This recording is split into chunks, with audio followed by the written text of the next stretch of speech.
Okay, so today we are left with the last three slogas, which are highlighted there, uh, which is from the sixth chapter of the Bhagavad Gita, that is Dhyana Yoga. So, with Dhyana Yoga, we will be closing the Karmavada, or the Karma Kanda, or the path of action, elaborated in about 200 plus slogas up till now. We will quickly go through what we have seen so far. We have from our selected 15 slogas previously, we have seen that the descriptions or the salient points and their descriptions of the Karma Yoga. So initially there was the discussion on what is real is self. Everything else is unreal. Therefore, our motto in this life should be to work selflessly. Everything dedicated to self, nothing else. Because everything else is unreal. So selfless action is all about gearing up your thoughts and actions towards the self. With equanimity of mind, controlling the self, controlling your mind to give you quiescence or equanimity. With such equanimity of mind, you will be blessed with the dexterity of skills. So equanimity of mind and dexterity of skills are the result of working selflessly, and that is Karma Yoga. For this, we need to shun selfish desires, because selfish desires lead to anger. Anger leads to delusion and fall. We need to work with this attitude that everything we are doing is an act of sacrifice. We must understand that the Karma Yoga defines that the infinite is infinity is truly represented in our minds as the attitude of sacrifice. Sacrifice is the visual and experienceable manifestation of the infinite, Brahman. We need thus to work in this world with selflessness, with the mode of sacrifice leading us, and thereby reduce energy waste through the three channels of regret of the past, anxieties of the future, and agitations in the present. Thereafter, Krishna went on to describe that the nature of mental mind, the nature of mind's nature, Sattva-rajas and Tamo-gunas, afflicted by Sattva-rajas and Tamo-gunas, and the way we put those gunas into action ultimately results in four types of people. And these actions, therefore, need to actually integrate all these kinds of, and these are the fundamental aptitudes, and these fundamental aptitudes need to be integrated in our thoughts and actions. And the transformations of the infinite that we have seen as sacrifice will be the visual result, or the practical result of engaging in action in such a manner. Now, how do you actually get the knowledge of the self? We have to experience it, and we need to go after it with the attitude of respect, inquiry, and service for the acquisition of this knowledge in terms of connecting with this knowledge with faith, interest, and self-control, as well as shunning likes and dislikes, and working in a renunciate fashion, renouncing all selfishness and anger, which leads us to perfection, is basically what we have seen so far up till the fifth chapter. The summary of the Gita intelligence in terms of the first 5 chapters is basically what I just told you. And now the 3 more verses are being taken from the 6th chapter, which tells you how these actions have to be performed with a state of mindfulness. Mindfulness, first thing about mindfulness is that if we need to be mindful, then we need to direct work from the self-directed or self-direction is the mode of work that we should actually engage in. Work with self-direction. Then, to do that, we need to cut away from agitations and union with distractions, sorrows. Your tendency to go after distractions, your tendency to go embrace sorrows, we need to cut our mind from that. Dukkha samyoga viyogam is the strategy that is described in the 6th chapter. And if we do this, that is self-directed with mindfulness, then state of flow is achieved, which is the path to perfection. So the path to perfection in action is fully described in Karma Yoga through these 6 chapters, which is summarized here as 18 verses, if we can connect with, then we are on the path to becoming a Karma Yogi. So these last 3 of these slokas, we will now look at a little bit in detail with all the connected details that probably we are not looking at directly in terms of slokas, but we will discuss that. The 3 slokas are the 5th verse of the 6th chapter, 23rd verse, and the 46th verse are the 3 fundamental verses which I feel are very important and which connects with the rest of the stuff. Udaret atmanatmanam atmanam avasadayet. So that the sloka is basically telling us to become self-directed. Raise yourself by your own self. It is not, you should not be mind-directed. You should not be intellect-directed. You should not be body-directed. Intellect directed means you are directed by arrogance, conceit, and ego.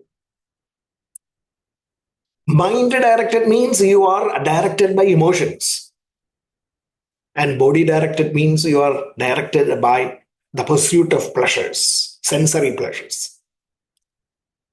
Instead, we need to be directed by the power that gives all these intellect, mind, and the body the life force to work. Self. We need to be directed by the self. Let us be self-directed. Use the self to raise yourself up by actually making the intellect subtle, the mind quiescent or equanimous, and the senses renounced, detached. We have to use the self, the power of the self to do all these 3 things. The 3 things that are required. One is to get rid of ego, intellect. To get rid of agitations of the mind, to reach the state of quiescence or equanimity, mind. And to get rid of our thirst for sensory pleasures of the body. That is basically also what the first sloka teaches us. And it is the self, using the self itself, you can go after the intellectual, ego, emotional states of the mind as well as the pleasures. So if you are going to enjoy pleasures, that is also self-direct. Self is only enlivening you. The self has to enliven you, then only you can do even those. But use the power of the self to make this mind and the intellect a true reflection of the self. That is the meaning of saying Udaret Atmanatmanam. So your mind is raised to the level of self, by the self. That is basically our dharma, the dharma of a human being. Because the self actually is your friend as well as your enemy. With that power only the mind works. And the mind then can be used for negative things as well as positive things. But Bhagavad Gita teaches us that to do positive things, to raise yourself up to the level of divinity or the level of selflessness is basically what becoming self is all about. So let us be self-directed. Self-directed people shun connections with the fleeting pleasures of the BMI. And this helps, therefore the next sloka says, Severance from dukkha samyoga viyogam, union with pain, is called union with self. Now, practically, what is this? Connecting with the self implies severance from, cutting away from union with pain. Pain is a result of we going after ego, emotions, and pleasures. So, because if we go after pleasures and we do not get the pleasure, then what happens is agitation in the mind. Or if we start enjoying the pleasures and then get fully exhausted by it, then also you finally land up in pain. So you need to cut yourself away from this tendency to get united with the pain. Dukkha samyoga viyogam. So dukkha samyoga viyogam is considered as the union with the self. That is how it is defined in 623. So you must understand what this is, union with pain, cutting away from union with pain. It is not, we are not talking about the pain, cutting it away and then, in the outside world and then keeping aloof from, not getting injured or not getting agitated. That is basically a physical act of restraining your mind and the body. That's it. But then you have to direct the happiness, the source, direct your actions towards the source of what all this is all about, that is the self. So, motivations for the joys of the self. If you are completely motivated by the joys of the inner self, that means your actions in the outside world also is not stopped. You are going to act in this world, but with higher goals, with the motive of gaining tremendous fulfillment through directing your priya, moda, and pramoda, the three streams of happiness, sources of happiness, or three processes of happiness that happen within our mind, which is directed towards the self.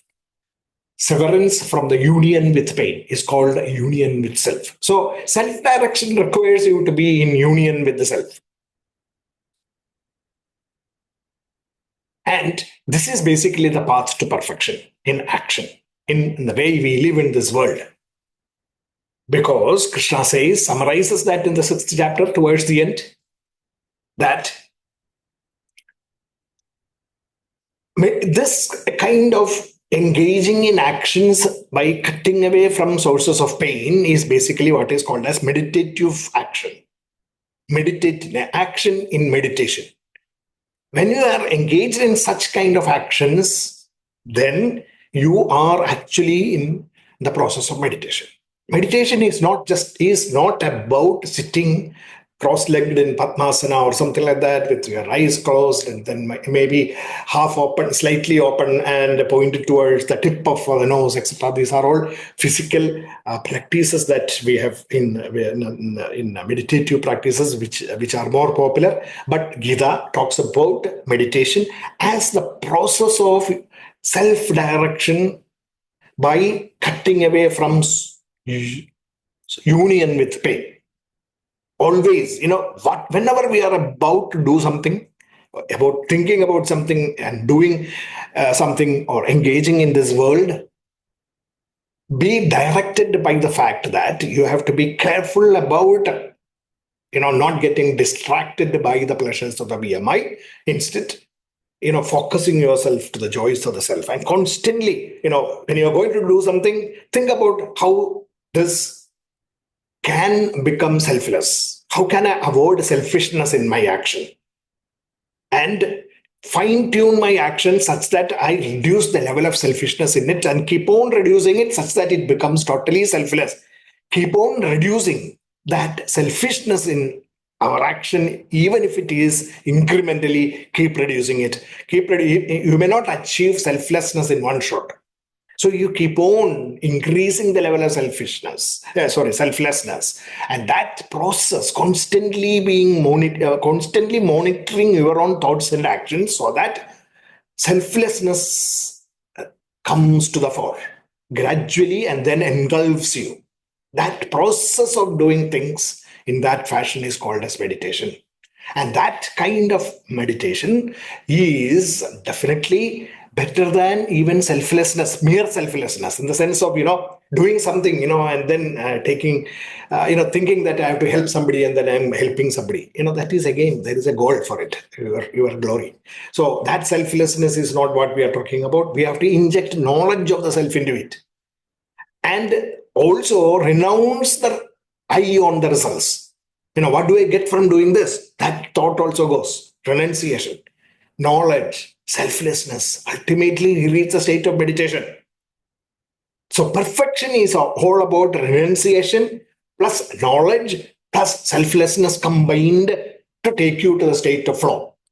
And that state of flow is called as dhyana. And such a person is called as a dhyana yogi.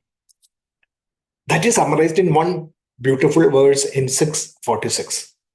If you just simply read the stanza and its transliteration, you may not understand that fully in all its implications. All the implications come into fore only if we actually study the previous karma kanda, karma pada, completely in all its details. And that is how it is described. So renunciation, superior to renunciation is having knowledge. Superior to even having knowledge is the application of selflessness, and superior to even being selflessness is to be in the state of meditation, which is self-directed by the force that, by the higher purpose of cutting away from union with pain. This cutting away from union with pain is not a selfishness. Cutting away from union with pain implies cutting yourself away from the clutches of the ego and completely being directed by the infinite self. Thus, you become self-directed. In fact, your mind becomes self. That is how the mind becomes self.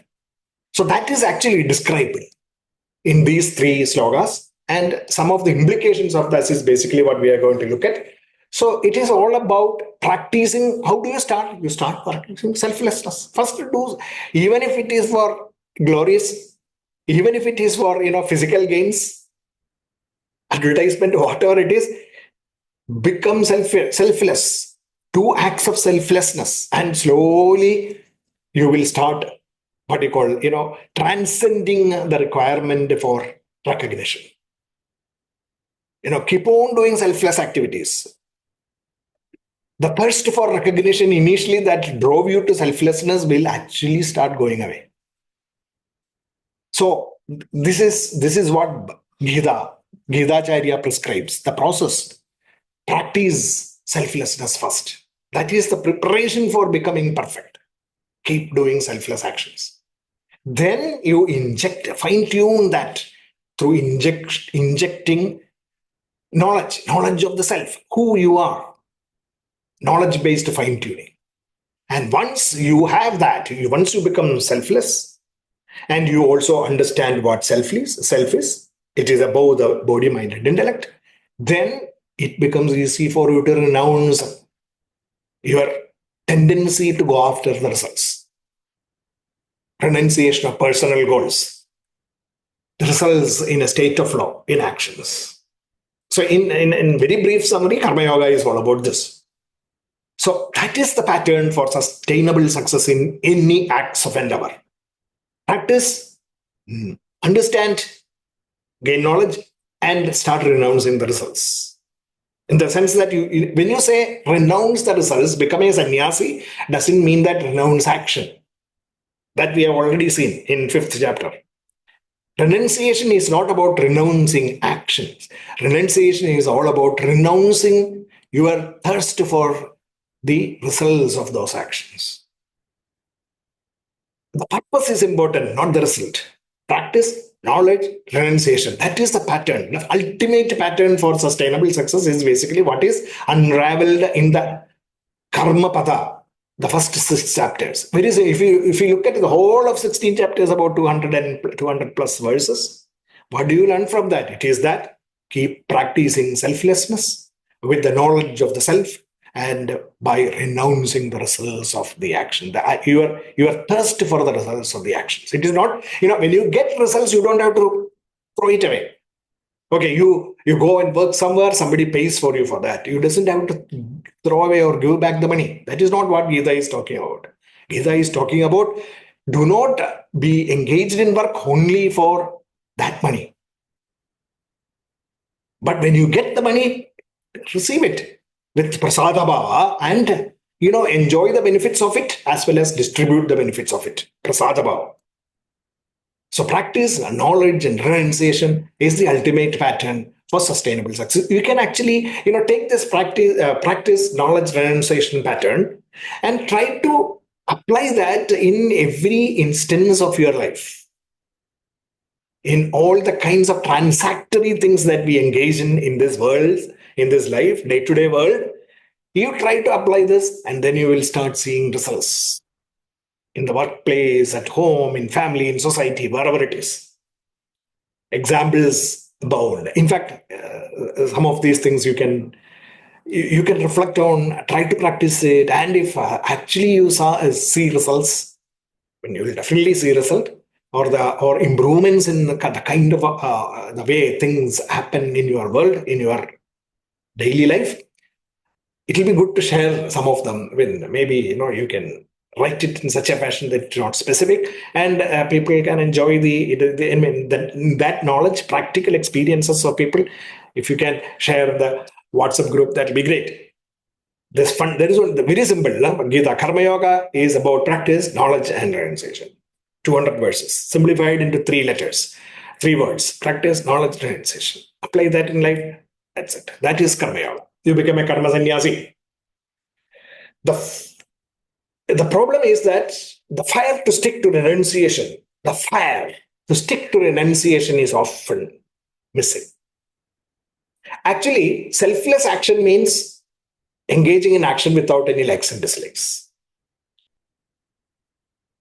I mean, whatever is required to be done will be done, whether you like it or not.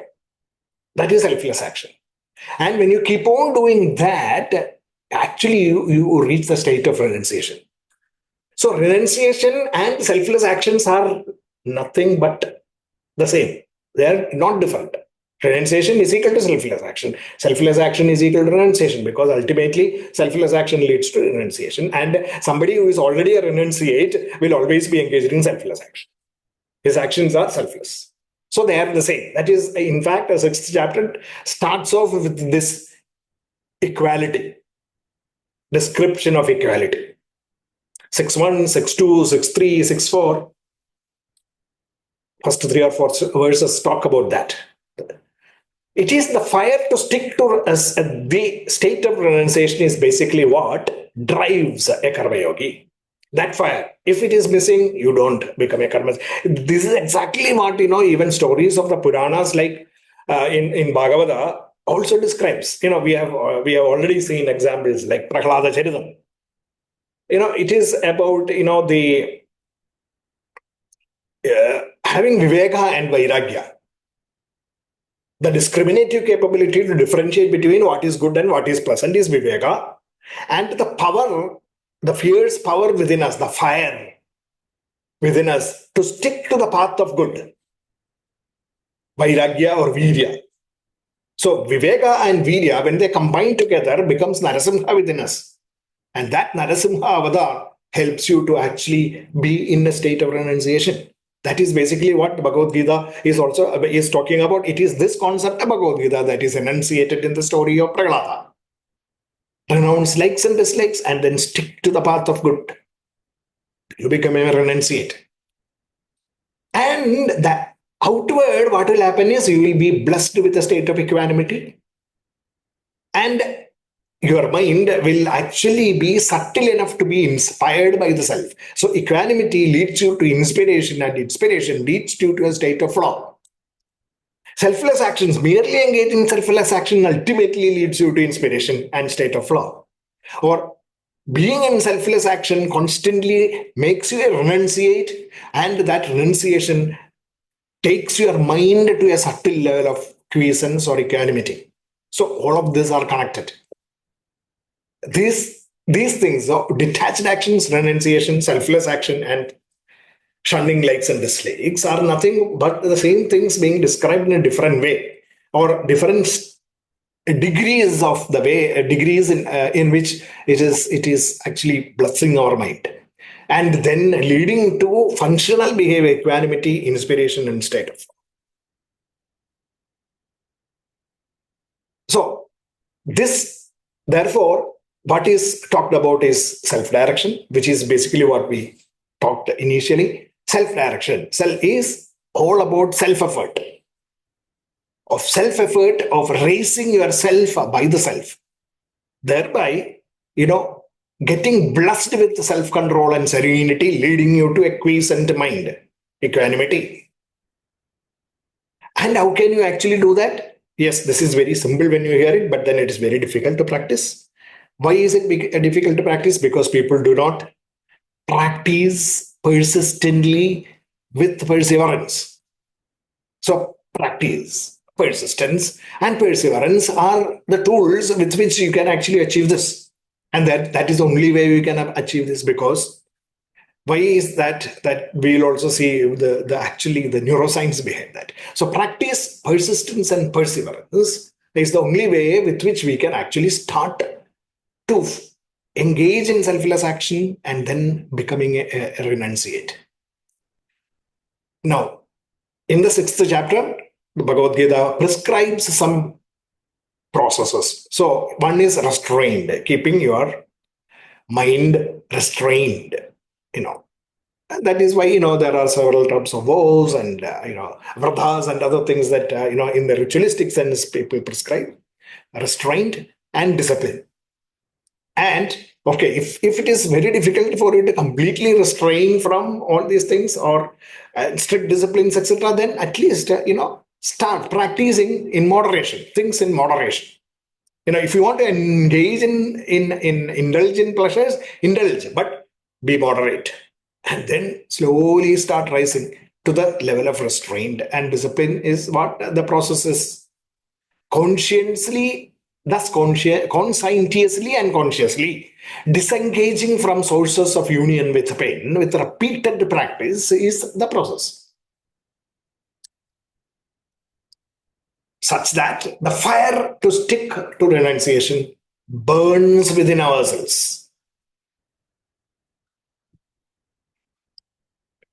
So, to completely understand this concept clearly, let us also look at this infographic here. The BMI, the body, mind, and the intellect, which is ruled by ego, but everything powered by the self, is basically what drives the body and its thirst for pleasures, the mind and its tendency to go after the feelings of emotions, and the intellect that is ruled by likes and dislikes. So the self powers the intellect first, actually, and the ego takes control and then starts, creating likes and dislikes, and the likes and dislikes influencing the mind and the emotions, therefore the feelings. And then, of course, the body, capping it all with its tendency to go after pleasures, sensory pleasures. This is what we are. So, which means that your mind, which is powered by the self, starts listening to and responding to it always. That is how, when we are living in the normal world, all of us are like that. The BMI, empowered by the self, enlivened by the self. We forget the self and we think we are the mind and the body. And we start listening to the dictates of the mind and the body, the senses and the mind. This is basically what we are. And this is basically the structural definition of selfishness in action. This is selfishness in action. If we understand this, we know what selfishness is. And then we can actually try to reduce selfishness through structurally fine-tuning this listening and responding to senses and mind, reducing that. So selfishness technically is called as listening and responding to the senses and the mind with the power of the self.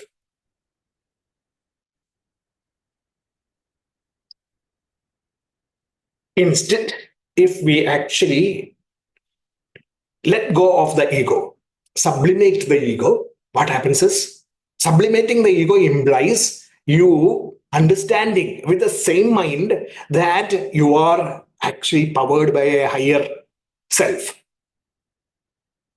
That is sublimation of ego. That is, it is not just literally understanding it, but then practicing it. That is when you actually get sublimated. Your ego gets sublimated. That is inspiration and action. Inspired action. Powered by the self. It's not powered by the emotions, powered by the arrogance of intellect, or powered by the senses. Powered by the self. That is inspiration. So inspiration is the process of getting powered by the self. Then what happens is this, that is, you can see that actually the mind and the intellect, the mind and the intellect, just the mind and the intellect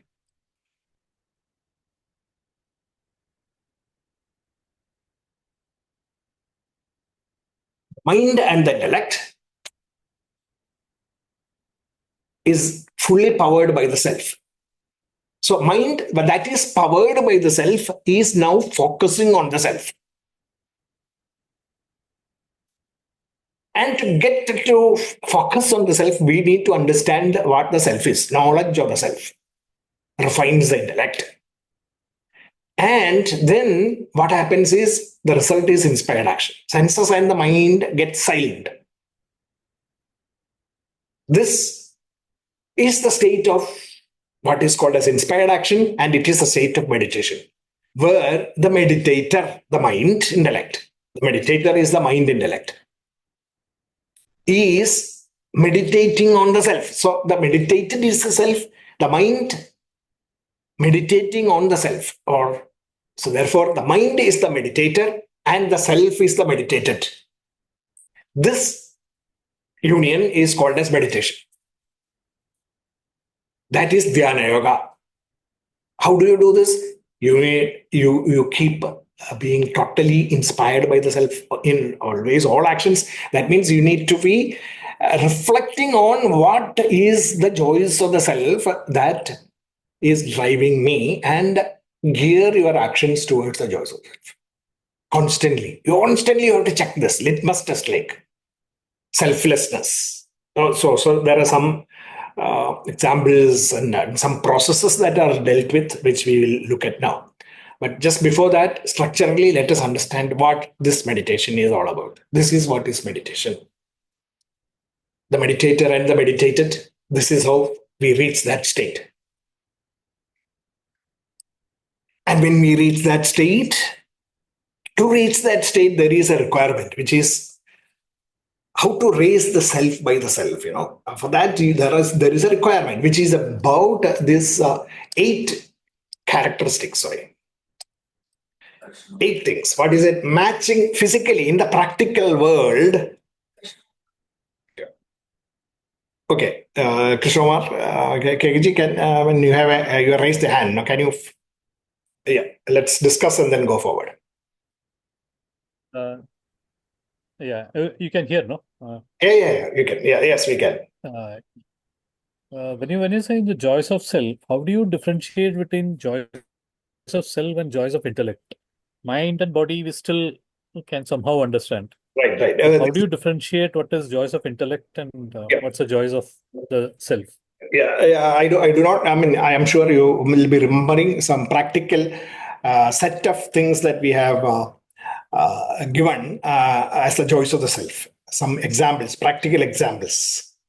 In the practical world, of living, this ultimately reflects into, like, for example, when you are doing something, if you are driven by the motivation to gain something out of it, for personally to satisfy your intellect, or to satisfy your mind, or to satisfy your body, then it is selfish. selfishness. But if suppose you are always being motivated by the requirement for a goal, higher goal, self is infinite. So you may not directly reach infinitude, but you will always point your goal towards the highest level. Like, for example, in the practical world, we have talked about things like quality, utility, precision, and accuracy, etc. So, if our motivation is fully geared towards the satisfaction of quality in your action, satisfaction of duty boundedness, satisfaction of righteousness in action, satisfaction of compassion, and other, those kind of value systems, then that is the nearest we can get to the joys of the self. So that those goals, like for example in the practical world, the cube, quality, utility, precision, accuracy, etc., is basically the reflection of the infinitude in this world, and that is basically what we need to satisfy to live in this world. This is about living in this world, in the practical world. Is that clear, Shomar?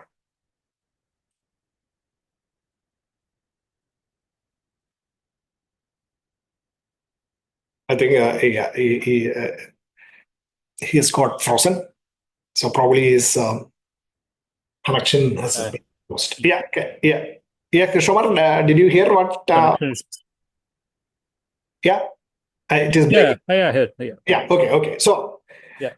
Yeah, so that practically it is all about higher goals of quality, utility, precision, accuracy, or truthfulness, righteousness, compassion, love, etc.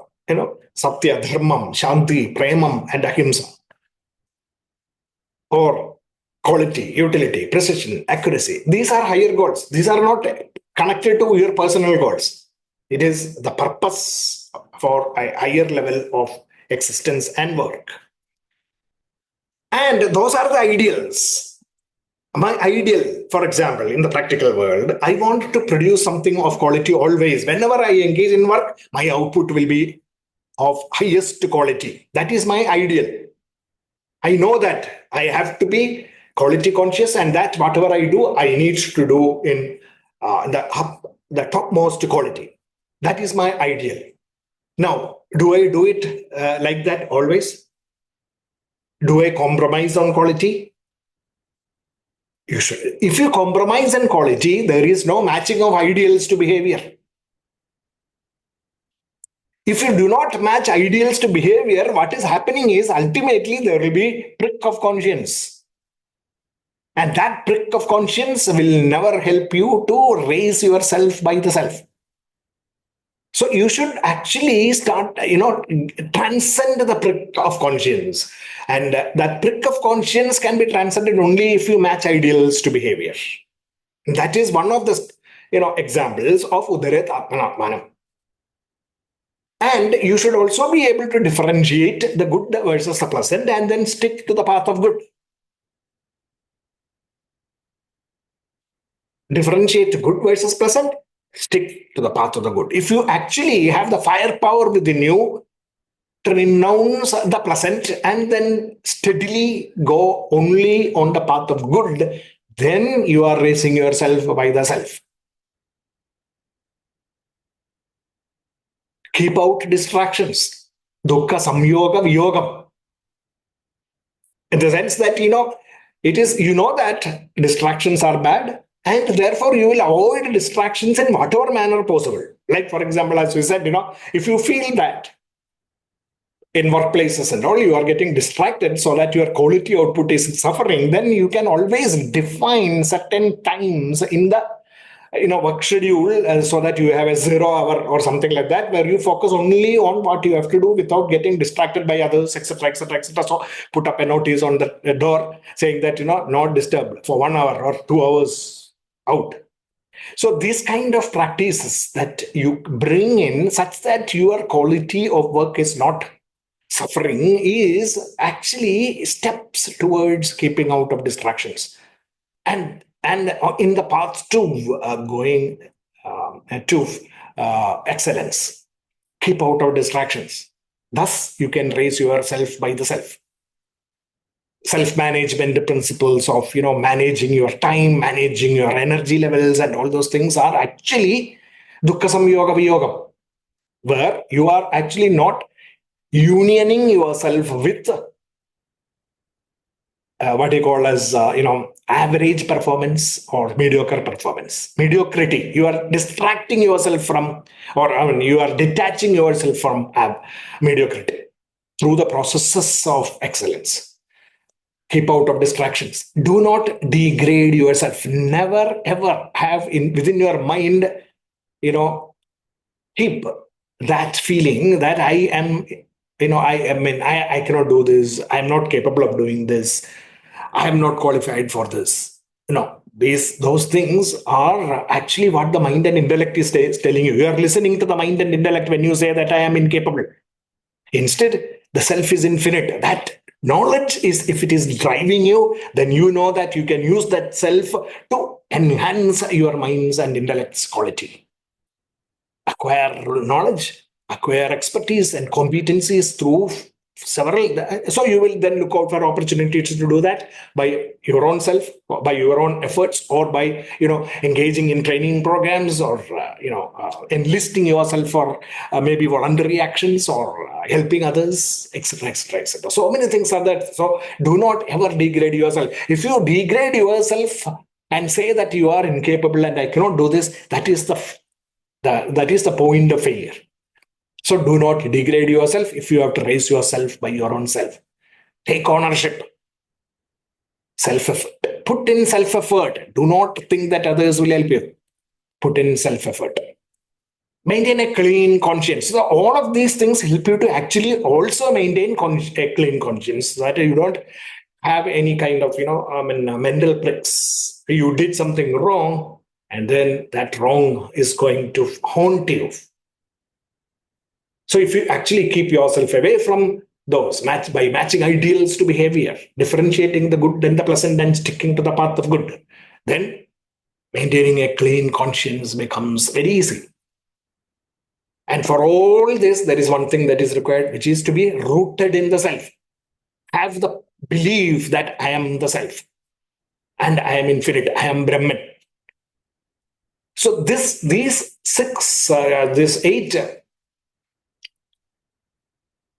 eight bullets, golden bullets, if you can practice in daily living, that will help you to raise yourself by the self. Because it is the same help that will also deteriorate your mind. Therefore, the myself is your friend as well as your foe.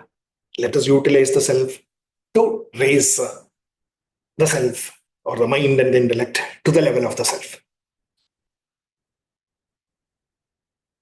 So that is actually the practical summary of the Bhagavad Gita given in this verse at the beginning of the 6th chapter itself. Dukkha samyoga vyogam, as applied to the individual, it is selfishness or restricted views about the goal that we need to achieve, is that often influence the nature of our actions.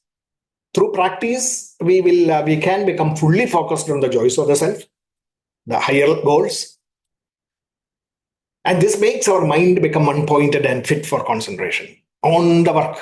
So your distractions automatically disappear when you start actually focusing on the higher goals, joys of the self. Distractions also automatically recede to the background. Like a lamb, and Gita talks about the analogy as an analogy which is like a lamb sheltered from the wind by the which is sheltered. The wind does not affect it. That shelter is basically what the joys, the drive for the joys of the self is.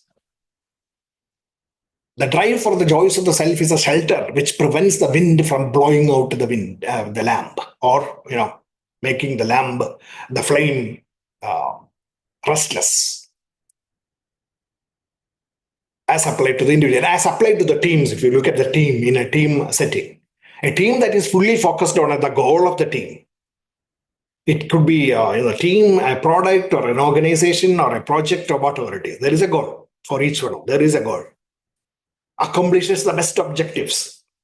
If the team is pulled in different directions by selfish or personal gains of its members, then the productivity of the team suffers and the goals are not met. So if the team, individuals of the team is personal gains are their motive, then so each individual will have to shun themselves from this personal pursuit of goals. That is what Gita is talking. That there is the what you call the mantra for success. Dukkha samyoga viyogam. The mantra for success in organizations, in teams, and in family, society, etc. That mantra is dukkha samyoga viyogam. It is this mantra is basically what is given out at the end as the mantra of perfection in karma yoga, dukkha samyoga viyoga.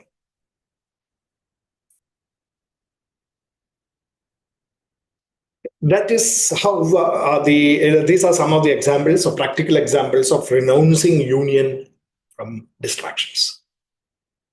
In fact, in modern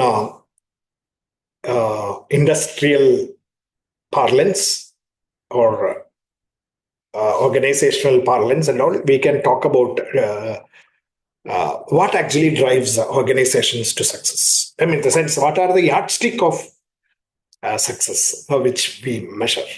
If we really look at it, there are two things. One is the bottom line. The bottom line is all about costs, revenues, and profits. The bottom line. I know. I mean, people like Krishna Kumar and all, you can connect with that. Costs, revenues, profits. That makes up the bottom line. Everybody is driven by that. Okay. But there is something that is unseen. Unseen in the sense, I mean, of course, there are people who actually look at it, but that is called as the critical path. The critical path of an organization is basically what actually drives even the bottom line. So just by focusing on the bottom line, you can destroy organizations. But if we are completely focused or truly focused on the critical path, the bottom line also will be helped. The critical path is the path of whatever it is, the organization, the product. The organization may be producing something, products, or producing services, or even completing projects, etc. So the path from the organization to the customer, to the client, that is the critical path. That which connects the company or the organization with the customer, that is the critical path. So if we are able to understand what that critical path is, and every individual in the organization is always geared towards making this path faster, smoother, efficient, etc., then success is automatically, bottom line also will start shining. This critical path of the organization can be called as the self of the organization. If you look at the critical path also, there is a defined path also. Maybe it is research and development, product design, manufacturing, sales and marketing, and service after sales, etc. So we may have different departments, and each of those different departments have their own critical paths. R&D team will have its critical path. Sales and marketing will have its critical path. Service to the customer, maintenance or service team will have its critical path. So everyone within these teams also, if you are geared towards the critical path, there is excellence. Automatically, there is it is going to drive up your revenue and the profits, etc. So the bottom line is going to shine. So this path of dukkha samyoga viyogam implies every individual understanding the critical paths and then shunning every action that they perform that will not touch the critical path.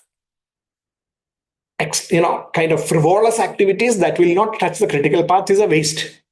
If I understand that as an individual in the organization working in one of the teams, that this action is whatever I am going to do or what I do is not going to get connected to the critical path at all, and that it is going to be a waste of time, I will fine tune my action such that it connects with the critical path. So I need to understand the critical path, and I need to be conscious of the critical path. I need to be aware of the critical path, and I need to understand what my actions are, my responsibilities are, and I need to understand how my responsibilities connect with the critical path. Just replace critical path with the self. In spiritual life, that is it. Whatever I do, think, act, I need to be connected to the self. When I am connected to the self, which is my critical path, I achieve. I achieve raising myself to the self. Similarly, the organizations. So the concepts that are enunciated in the Bhagavad Gita through Karma Yoga, if you actually can practice that in organizations, by understanding the nitty-gritty of it, nuts and bolts level, and trying to practice that in the modern day world, we can achieve greater success, lasting success, sustainable success. That is basically what how we actually can connect this learning to that. So an employee or a staff or even a leader or an executive or a CEO who is constantly connected to the self of the organization will become successful. Others will get worn away, weeded away. Okay, so I hope that understanding, that enlightenment, that insight to the wisdom of Gita intelligence, if we actually get how we can actually connect with the outside world in the day of work, etc., becomes very illuminating. I hope I have been able to transmit that kind of a reflective thought process now in your minds. Hopefully. Okay, so going ahead. In the state of severance from underlying union with sorrow, that is dhyana yoga. That is what we have been talking about. This yoga should be practiced with firm determination. Now, how do you do that? You have to be firmly determined, without any mental reservation. That is what the Gita Acharya says. That is what Krishna says. That is what Veda Vyasa writes. Practiced with firm determination, without any mental reservation. Those two things are very clearly talked about in 6:23, 23rd verse. Those of you who are interested can refer to that later. So the thing is, it is about firm, having determination to do that. Determination to not forget the self. Determination to always connect with the self. Without any mental reservation. No reservations. You have to completely surrender, saranagati, to that concept. There is no buts. There is no ifs and buts. Ifs and buts, if it surfaces in the mind, that means the reservation is still strong. That you cannot do it. Should not. You should completely surrender to this knowledge, to this wisdom. And when you do that, that is when union with sorrow can be eliminated. That is when you reach the state of dhyana. And this is a constant process, practical process. I have listed out, a process. I'll just quickly go through that. In fact, maybe I can post this infographic so that you can study that later. But at the moment, let me just go through that. It is about, analyze your behavior. First of all, to cut off from the habit-induced union with sorrow. Typically, all of us, habitually, we want to satisfy our body, mind, and intellect. And habitually, we will fall into sorrows. Of what? Distress, dejection, depression, and all those things come into play. And if we do not get what we want. So, what is the process? To be mindful, be in the present. Do not look back. You may have failed previously. Do not have any regrets. That is why 330, chapter 3, 30th verse talked about the process of not regretting of the past or anxious of the future, agitated in the present. These three channels of waste of energy should be avoided. Be in the present. So always, the state, the process of meditation implies, if you are wanting to refine yourself, how am I behaving? So you just get out from the mind, become a completely an onlooker, witness. The self is in any case the ultimate witness. So be with the self, be the ultimate witness, and look at how am I behaving, what is not working. Analyze in the office or at home or wherever you are. If you are distressed, dejected, or depressed, analyze your behavior. How am I behaving? What is not working? How can I self-manage? That is this is the first step towards milking out self-effort from within you. How can I self-manage? And then you can actually go a little more detailed. What am I sensing and feeling? At those moments of distress, look at what am I sensing and what am I feeling? Your senses and the mind. What is driving your sorrow? Analyze it. How do I feel? What do I want? What is going on? What drives me? So for that, you may have to analyze what is driving me in my daily life. Is it lack of awareness? Or is it wanting to look good? I mean, am I not taking the risk because if I take the risk, I will. If I fail, people will look at me and say that you are no good. Am I actually, trying to prove myself that way to others? Is it because of lack of skill or awareness, and is it or merely just insecurity, misplaced notions, or you may have certain value systems that you think were good, were big, but then that times have changed, everything is taken over by newer value systems, etc. And still I'm living in the past. The regret of the past also implies living in the past. Misplaced notions, outdated themes. In which case, what should I do? What will be my reaction to it? What am I avoiding going back to those kind of habits? Think, analyze. Then the third step is, what are my choices? Okay, if I understand where I'm going wrong, and then you look at what are the options available and what steps can I take, what alternatives are there, and out of those alternatives, what you can list out 1, 2, 3, 4 options. Analyze. If I take first, second, third, or fourth, what happens? And look at the best result out of it in terms of the higher goals, not your personal things. What is more productive? And if that you identify that particular option, then what are the concrete steps? Analyze that and then make it more and more concrete for you to act upon it. And so you have that, you analyze all the 4, and then you decide, intentionally pick the most productive one. And you start doing it, and then you start analyzing what is happening to yourself. Are you becoming better? Are you feeling better? Most probably you will. Reflect. Therefore, think, reflect, understand. Reflect means actually enforcing it or strengthening it with the knowledge is what is called reflection. So you practice it, you start doing it, and then you derive the betterment in your mental condition, and therefore you understand, yes, I'm getting better. You are reinforcing it with knowledge. That means you are sublimating your negative tendencies. Reinforce, reflect and reinforce. And for that, keep repeating. And bolster the practice, strengthen that practice. Reflect, repeat consistently without reservation.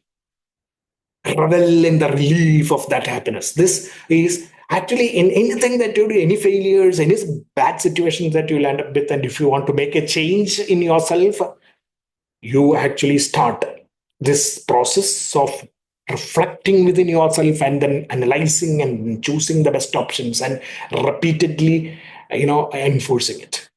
This is the process of meditation. This is practical meditation. This is something that you can do every day in all your challenges. This process of meditation is what practical meditation is all about in the living world. If you do that, mind comes under control by this regular and persistent practice. So let's look at what happens in actually the internally to the mind. It's something like that. I'm just look at this as the diagram of your neural connections within your brain. Okay, there are several connections, which are shown in different colors and all here. And what happens is, there are two ways that at every point in a juncture in your life, and situations, challenges, there are two ways. One, driven by the joys of the self, dharma, right attitudes, knowledge, thought, renunciation, etc. The other is pleasures of the BMI, wrong attitudes, ignorance, delusions, and attachments. These two sides actually pull you apart. The Pandavas and the Kauravas. They are the warring components there. They are again, the Kauravas are against the Pandavas. They are fighting. And this happens within us. That is the point of inflection. Then what happens is, generally people take the path of least resistance. Okay. Which is about in a BMI direction, impulsiveness, indulgence, distractions. Now that is easier path. So those connections, those tendencies get strengthened. Resulting in sadness, shame, disgust, anger, fear, and all those things, which is about inner. There is some chemistry also that is happening because of that. Survival emotions and also cortisol-driven survival emotions, flight or flee emotions. These actually predominate our mind. The other path is the affiliation side, the oxytocin, dopamine, noradrenaline kind of driven, path, which is what results in love, trust, joy, and excitement, attachment emotions. They are called as attachment emotions. The previous one was called survival emotions. Are you driven by attachment emotions or survival emotions? It's basically what it is. And that,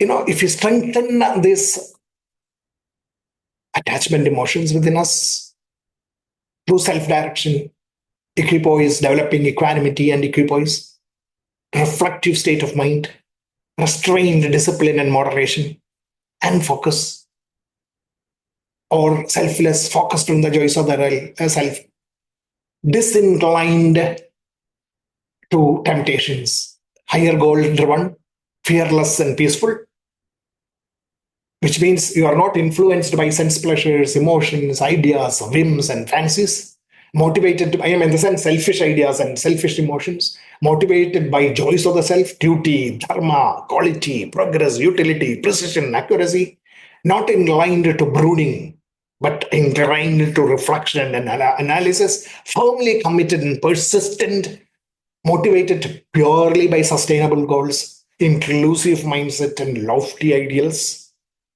firmly rooted in the subtle intellect, not the gross intellect that drives after pleasures, roaming in that conviction, always roaming in the conviction of the subtle intellect. Rama, becoming Rama in life. Unagitated. You are unagitated. You are also non-agitating. You do not create agitations in others. Equanimous and equipoised. So this is basically, when you are actually doing that within your mind, within your brain, within your mind means, again, going to the substrate level within your brain, the attachment emotions are taking shape, or the process of affiliation, the chemistry of affiliation through the release of oxytocin, dopamine, noradrenaline, etc., is getting more and more predominant in your mind. It is a process. which needs to be constantly repeated. Push for that. Slowly start pushing. Gain momentum slowly after that.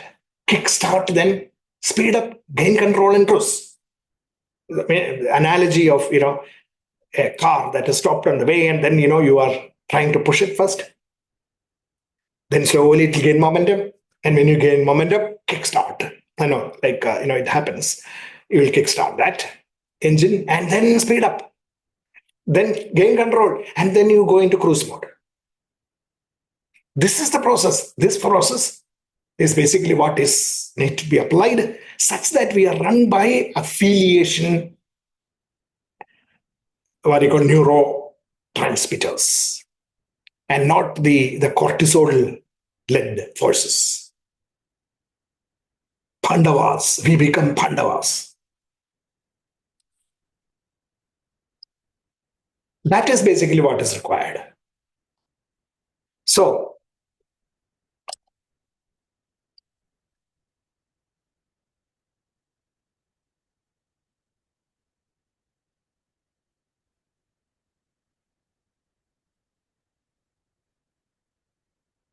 from whatever cause the wavering and unsteady mind wanders away, whatever cause the wavering and unsteady mind wanders away, you must restrain it and gently bring it back to control of the self through consistent, persistent, repeated practice.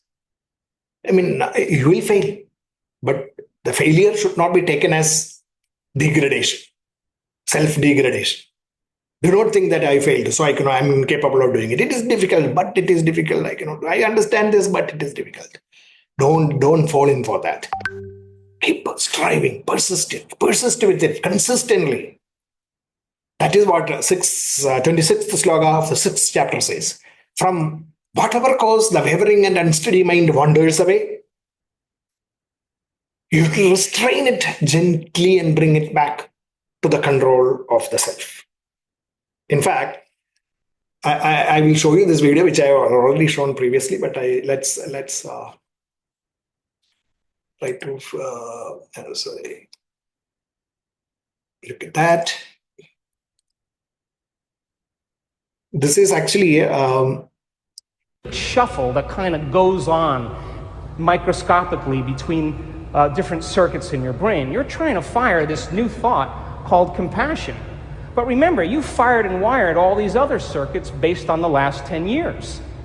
So as you're beginning to fire this new thought, all these other thoughts are saying, you hate your mother-in-law, you don't want to go to that dinner, why don't you start tomorrow? This isn't a good time to do this. But if you persist, shuffle that kind of goes on microscopically between different circuits in your brain, you're trying to fire this new thought called compassion. But remember, you fired and wired all these other circuits based on the last 10 years. So as you're beginning to fire this new thought, all these other thoughts are saying, you hate your mother-in-law, you don't want to go to that dinner, why don't you start tomorrow? This isn't a good time to do this. But if you persist with a certain amount of amplitude and you put your attention behind that thought, sooner or later, that thought will be the strongest and loudest voice in your head. Now, the moment that becomes the loudest voice in your head, the brain has to seal that circuit more permanently. So when the action potential is firing down the neuron from the presynaptic cleft to the postsynaptic cleft, there's a glue that seals the circuit called neural growth factor, and it travels in the opposite direction. But there's only a certain amount of that neural growth factor to go around. So it starts to steal the glue from the neighboring circuits. And when that happens, there goes your memory of your mother-in-law hurting your feelings 10 years ago. There goes the thought that you hate her. There goes the impatience. There goes the intolerance. And the only signal now that's traveling to that neuron is called compassion. See, this is actually, okay, the example is about, something else, but then this is the general process that takes place when you start meditating. When you start repeatedly, consistently, and persistently start following an action plan towards higher goals, what is happening? You are always distracted. Dukkha samyogam. And we have to be yogam from that. That is, how do you do that? Repeat it, constantly do that. Because this distractions, for that, the brain is producing an X amount of NGF, neuron growth factor, and that is actually getting split into different parts. Instead, we need to keep repeatedly, focusing such that this thing starts focusing only on one thing, and the rest of the things get weakened and ultimately dies away. This is a process. This may take, in simple examples, we can try it out in terms of, simple things, and then find that in 2 to 3 weeks' time and all repeated practice, you will find yourself habitually falling into the right groove after some time. That is because this NGF is now getting trained to actually connect you to the correct path. It is dukkha samyoga viyogam. It is now getting completely weaned away from the negative paths and then brought to the right paths. The NGF. So this is ultimately the chemistry that is happening within us when we practice meditation, a meditative state of endeavor in this world. Ultimately, it is all about, you can see that, Bhagavad Gita is talking to us about various strategies for focus, determination, success, excellence, and all those things. When it is talking about excellence, when it is talking about compassion, when it is talking about, when it is talking about efficiencies in work, rightfulness in duties, etc., it is actually talking about behavioral changes within us. So Gita is nothing but a user manual for behavioral changes. And what do you mean by behavioral changes? Ultimately, in the physical world, as we are all living in this world, material world, we are physical entities.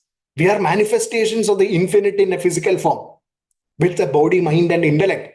And then, okay, body, what is body? What is mind? What is intellect? Again, go down to the cell level. And then you find that it is all nothing but, these kind of biochemistry and other things happening inside us. So controlling the biochemistry, the neurochemistry within us, the chemicals within our brain is ultimately the action plan. Ultimately, if you are not able to do that, you're lost. Of course, there are when you get depressed, there are people, you can go to a psychiatrist and then, get prescribed by certain medications which will actually add, dopamine, serotonin, etc. into your bloodstream, and then you become better. But that is not what we are looking at. We have the ultimate psychiatrist with us, which is Sri Krishna, talking to us about the ways and means of actually, increasing the levels of oxytocin, dopamine, serotonin, etc. in our brain and suppressing cortisol. That is what the Gita Acharya is doing. Okay, so the practice, the processes for doing that is what is talked about here: consistency and persistence. And when you do that, our subjectivity in the world of living, where we are run down by heat and cold, pleasure and pain, joy and sorrow, honor and dishonor, the dichotomies of life, the subjectivity of life, where everything that we encounter, we accept or reject. There is no Vasudhaiva Kudumbakam. We are individuals and we live in a transitory world, accepting and rejecting people and situations as well-wishers, friends, enemy, indifferent people, disliked, liked, relative, saint, sinner, etc. We classify them, we judge them, we classify them based on our dichotomies of life. Heat, cold, pleasure, pain, joy, sorrow, honor, dishonor, etc. That is the subjective way in which our brains exist. Instead, when we actually start living the Sudarit Atmanatmanam, we start balancing the subjectivity and become more and more objective because we become self-oriented. Then we accept everything and anything as they are or as it is. That is the state of the self. Whatever happens, you accept it as it is and then go forward with the prasada bhava. That is living in self. That is the objective way of the self. We have to reach that state is basically what the Dhyana Yoga is talking about, and that state is the state of flow or perfection.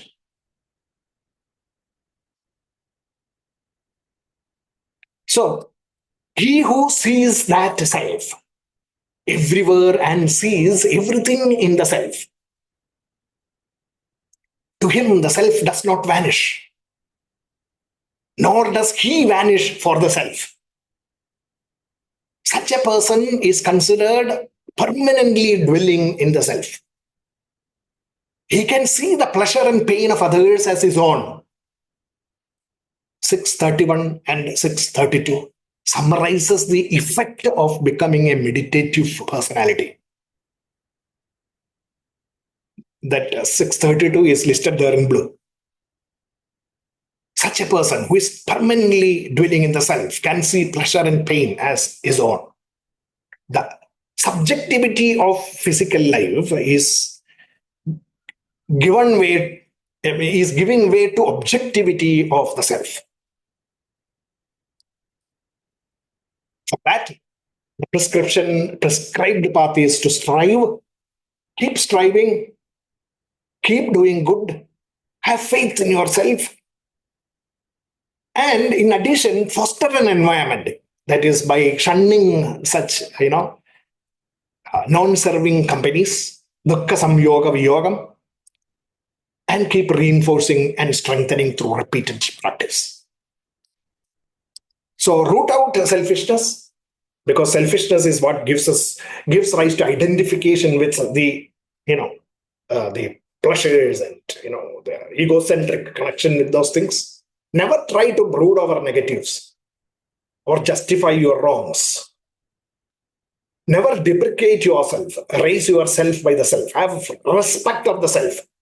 Never think that I am little. Never think that I am small. Never think that I am incapable. I meaning not the ego, but the real self. Face weakness and errors. Face on. Have the courage to face your weaknesses. Have the courage to rectify those mistakes, because the self is there within you, who is infinite, and your mind's incapabilities can be won over.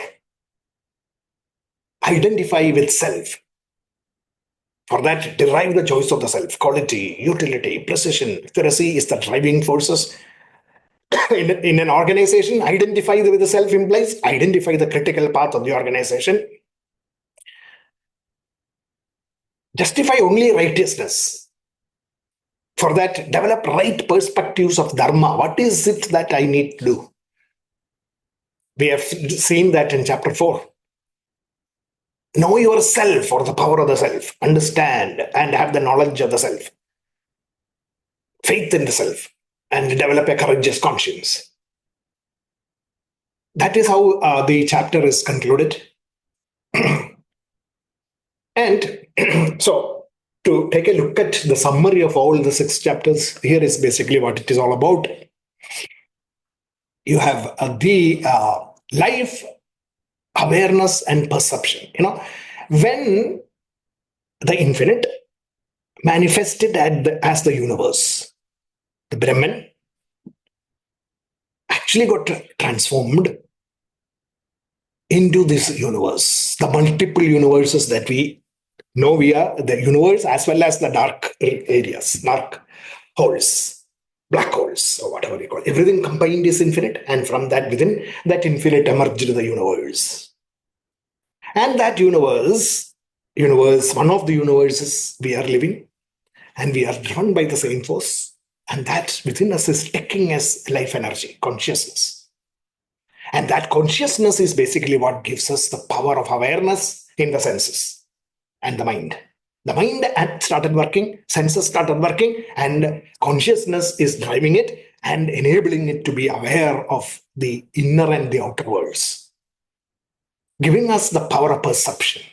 So life, awareness, and perception, the first level of manifestation of the self, into now, through the mind, working through the mind, what happens? Ideas, emotions, and skills. It becomes the ideas, emotions, and physical skills and capabilities in the physical body. So, if you look at it, it gave rise to thinking gave rise to motivations and intentions. Then, of course, behavioral functions like attitudes and aptitudes and dispassion, and ultimately mind's focus. This became these thoughts, motivations, attitudes, aptitudes, dispassion, and focus. Thoughts gave us the power to analysis, power for analysis, analytics. Motivations can be intrinsic and extrinsic. Attitudes of cooperation, sacrifice, dedication, and acceptance. Aptitudes like creativity, productivity, profit, and dexterity. Dispassion to differentiate between the good and the pleasant and stick to the path of good. And focus of identifying yourself with the self. See, that is our core. Therefore, our core. Who are you? I am this core. What? I have this analytical capabilities. I have this intrinsic motivate, driven by the intrinsic motivations of cooperation, sacrifice, dedication, acceptance, creativity, productivity, profit, dexterity, good, pleasant, shunning away the pleasant, and identifying with the self. These are the functional things in which that self, the power, life force within us is working through us. Ultimately. So you just look at it the way the Bhagavad Gita is structured. The first chapter is talking about this power of analysis.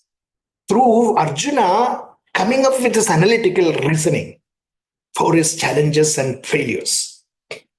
Then the second chapter talks about the actual intrinsic nature of our intrinsic nature, which is of self, and how motivated by the power of the self you become a karma sannyasi. Second chapter gives an overall overview. Then Krishna dwells into the details of attitudes in Karma Yoga, aptitudes in Jnana Karma Yoga, dispassion in Karma Sannyasa Yoga, and focus in Dhyana Yoga. So 1, 2, 3 thoughts, motivations, attitudes, aptitude, dispassion, and focus. 6 things are the first chapter, second chapter, third chapter, fourth chapter, fifth, and sixth chapters. That's basically what we have seen. The overall pattern, therefore, for success in selfless actions can be summarized as refining your thoughts, ultimately, which is about selflessness through motivations, shaping motivations, attitudes, and aptitudes, and strengthening it with the dispassion and mind's focus. So this is the complete formula of Karma Yoga, which is depicted through the 6 chapters of the Bhakti of Bhagavad Gita. Refining your thoughts by refined analytics, selfless motivations or intrinsic motivations, or becoming rooted in inspiration, the self, of developing cooperation, sacrifice, dedication, and acceptance, which is right attitudes, creativity, productivity, enrichment, dexterity, which is to be integrated as aptitudes within us, good versus pleasant differentiation, and the fire to stick to the good.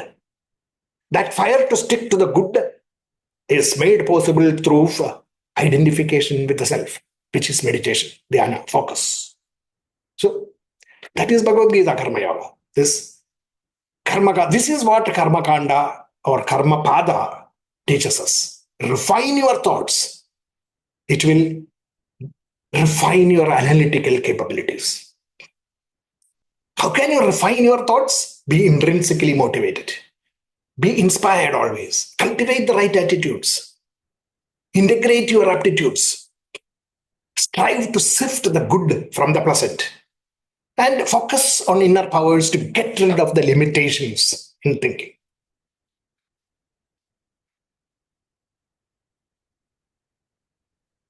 So that is the Karma Pada, 18 chapters. And I think we have got a very large and a glorious picture of the Karma Yoga that Krishna taught Arjuna. And hopefully we can reflect on it and then practice it regularly to become a Karma Yogi. And now there are some refined things that we need to understand such that this mind's refinement can take place so that we get inspired. Those details. Okay, it says be inspired. But what is inspiration? And how do you get inspired? Is the subject matter of bhakti. And that subject matter of bhakti will be dealt with in chapter 7 to chapter 12, which we will start from the next month onwards. So till that time, I will take a break, but let us conclude with the final prayers and then we will discuss.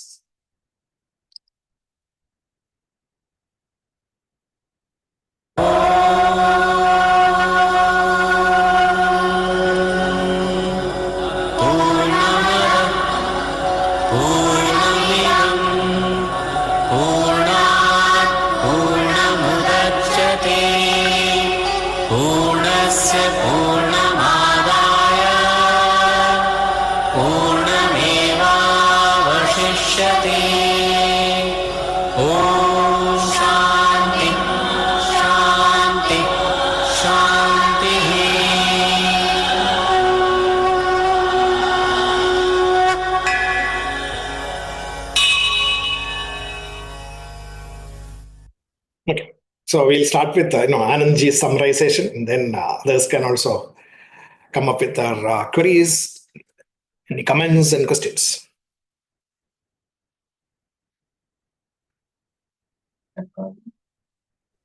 Namaste to all. See, actually, this karma pada to practice is extremely difficult. The first question, asked by our Krishna Kumar ji is most relevant. How do I know whether, I am doing the right thing?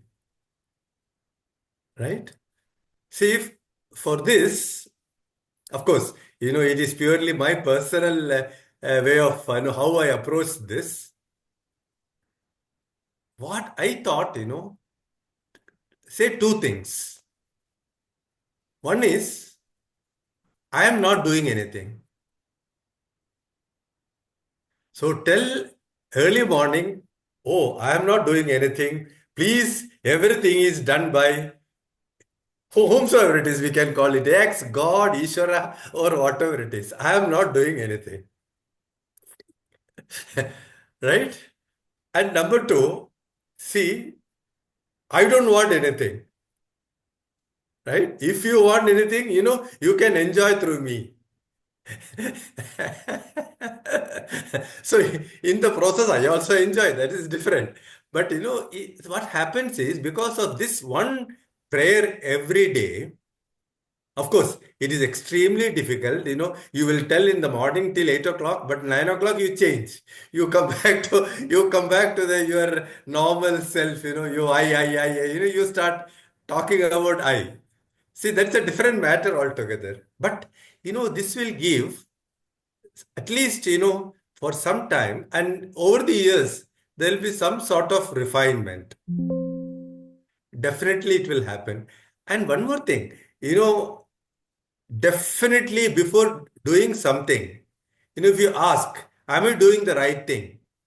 From internally, somebody will tell you, no, you are not doing the right thing. Please change it. It will definitely happen, immediately. You just close your eyes and say, I'm going to do this. Is it the right thing I am doing? You will get both the answers. Yeah, you are doing the right thing. No, you are not doing the right thing. Trust me. But still, even if you say it is not the right thing, we will do it because, we are driven by our, as we rightly said, the BMI for the immediate, not for the good, but for the pleasant. But definitely somebody, I don't know whether I'm right or wrong. Sadhishji, please correct. It will tell you you are not doing the right thing. Yeah. Then how to analyze, whether I am doing the right thing in terms of action. I made one pointer. If what I am doing is beneficial to others also, I said, yeah, it can be correct. Of course, it need not be correct, but I can say it can be correct. But if it is only for me, then I definitely take it. No, it is not correct. Please stop it. So these are certain small, guidelines. I kept it for my own action. But if you ask me, are you practicing all the time correctly? I'm sorry. No, I am also like all of you. But at least I have this little bit of check, at least 10%, 15% for myself. So this is what I could just summarize because it's extremely difficult. This karma pada is an extremely, all said and done, it is an extremely difficult thing to practice without that BMI bringing into the picture, because, immediately we go into the pleasant, we will never go to the good. Yeah, one more thing I can tell you about that video. Many of our rituals are based on this. When I asked somebody, he said, I forgot about this. I told him, you are a highly blessed person. Forgetfulness is one of the greatest blessings given to us by God. Trust me. I think none of you will agree with me, but it is a fact. Just imagine our rituals in a place where somebody has died, right? People will come and, the rituals will go on, all physical things, doing, cooking and this one, chanting. So many things are happening as rituals with our own people. The main thrust and idea is to make the people who have suffered to forget what has happened in their house. And there are for 15 days. Why not 1 day, 2 day? 15 days, people are there with them doing things, things normally they would not have done by themselves, but with the people around. As that video said, slowly, that particular feeling of losing somebody slowly get detached, and having slokas, even Sahasranama, people chant Sahasranama that 15 days, regularly. That at least for 15-20 minutes, you forget that somebody has gone from your house. So we have been practicing this in our own rituals, which has been proved by that video. I think I don't want to take more time.